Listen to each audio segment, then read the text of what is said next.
प्रशासनाची हलगर्जी खपवून घेणार नाही. आमदार शिवाजी पाटील तुर्केवाडी येथे छत्रपती महाराजस्व समाधान शिबिर. पक्षविरहित गट-तट बाजूला ठेवून मतदारसंघाच्या विकासासाठी काम करत असून जनतेची कामं झालीच पाहिजेत, त्यामध्ये प्रशासनाची हलगर्जी खपवून घेणार नाही, असा स्पष्ट इशारा आमदार शिवाजी पाटील यांनी दिला.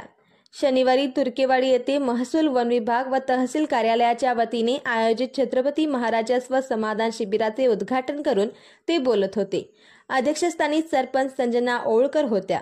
कार्यक्रमाला माजी राज्यमंत्री भरमण्णा पाटील, प्रांताधिकारी एकनाथ काळबांडे, उपसरपंच विश्वनाथ ढेकोळकर, धर्मांना पाटील, हरिभाऊ गावडे, पांडुरंग बेनके, सुरेश ठोंबरे, वनपाल बी.आर. भांडकोळी, ग्रामसेवक दयानंद मोटुरे, मंडल अधिकारी बाळासो सरगर, तलाठी योगिता कांबळे, जानपा जवकुले, विशाल बल्लाळ, विजय कडूकर, अशोक ओळकर, माधुरी कांबळे, ग्रामपंचायत सदस्य व विविध विभागांचे पदाधिकारी उपस्थित होते.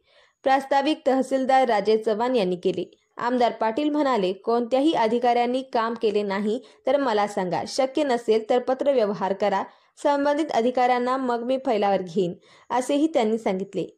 तत्पूर्वी मान्यवरांच्या हस्ते वन विभाग, सामाजिक वनीकरण, महसूल, आरोग्य, कृषी व इतर विभागांच्या लाभार्थ्यांना प्रमाणपत्र वाटप करण्यात आले.